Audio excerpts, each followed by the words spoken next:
శ్రీ గురుభ్యో నమః. ఓం శ్రీ మహాగణాధిపతి అందరికీ నమస్కారం. ఈ వీడియోలో డుండి గణపతి యొక్క పూజ విశేషాలను ఏ రోజు చేయాలనే విషయాన్ని ఇక్కడ వివరిస్తున్నాను. మాఘశుక్ల చతుర్థి డుండి గణపతికి చాలా ప్రీతికరమైన రోజు.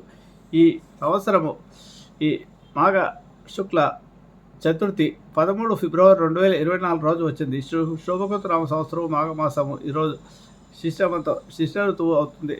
ఈ నెలలో మంగళవారం 13 మంగళవారం అయింది. ఆ రోజు చవితి వచ్చింది. గణపతికి చాలా ప్రీతికరమైన రోజు అన్నమాట. ఈరోజు పగలు ఉపవాసం ఉండి రాత్రి ప్రారంభంలో గణపతిని పూజిస్తారు. తిలలతో చేసిన లడ్డూలను, నువ్వులతో చేసిన లడ్డూలను ఈ గణపతికి ప్రసాదంగా సమర్పిస్తారు. సకల సంపదలు ప్రసాదించాలని, జ్ఞానాన్ని ప్రసాదించాలని, విద్యార్థులకు మంచి విద్య లభించాలని పూజిస్తారు. ఈరోజు శివుణ్ణి మల్లెపూలతో పూజించ మంచి ఐశ్వర్యం లభిస్తుందట. ముఖ్యంగా శివుడిని ఉదయం అభిషేకం చేసి తర్వాత ఆరాధన చేసేటప్పుడు తెల్లని పూలతో ఆరాధించండి. బిల్వపత్రాలు వేస్తారు. బిల్వపత్రాలతో పాటు తెల్లని పూలతో కూడా శివుడికి ఏదైనా నామాలతో పూజ చేయండి. తర్వాత రాత్రి సాయంత్రం పూట గణపతిని ఈరోజు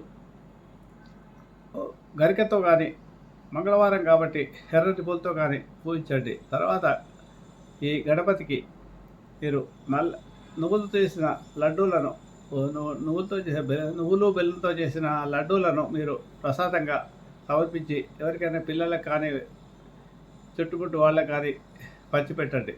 ఇలా చేయడం వల్ల అలాగే గణపతికి సంబంధించిన ఓం గం ఐం గణపతి మంత్రాన్ని 108 సార్లు జపం చేయండి. అలా షోడశోపచార పూజ చేయండి గణపతికి సాయంకాలంలో. అలాగే పిల్లల చేత ఓం గం ఐం గణపతి అయిన మంత్రాన్ని 108 సార్లు జపం చేయించండి. ఇలా ఒక సంవత్సరం పాటు పిల్లల చేత జపం చేయిస్తే వాళ్ళకి విపరీతమైన జ్ఞాపకశక్తి పెరుగుతుంది. విద్యలో రాణిస్తారు, మంచి చదువులో అభివృద్ధి చెందుతారు.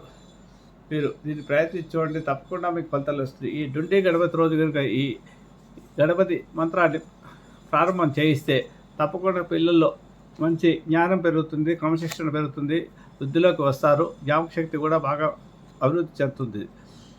ఈ డుండి గణపతి వ్రతాన్ని మీరు 13 ఫిబ్రవరి 2024 మంగళవారం రోజు సాయంత్రం కూడా చేయాలి. ఆ రోజు శివుడిని తెల్లని పూలతో ఆరాధించండి. అలా చేయడం వల్ల మీకు ఏవైనా విఘ్నాలు ఉంటాయి, విఘ్నాలతో అవుతాయి. ముఖ్యంగా వివాహాలు కాని వారికి వివాహాలు, చదువులో రాణిస్తారు. అలాగే ఏ సమస్యకైనా విఘ్నాలు ఉంటే అవన్నీ కూడా తొలగుతాయి. శుభమస్తు.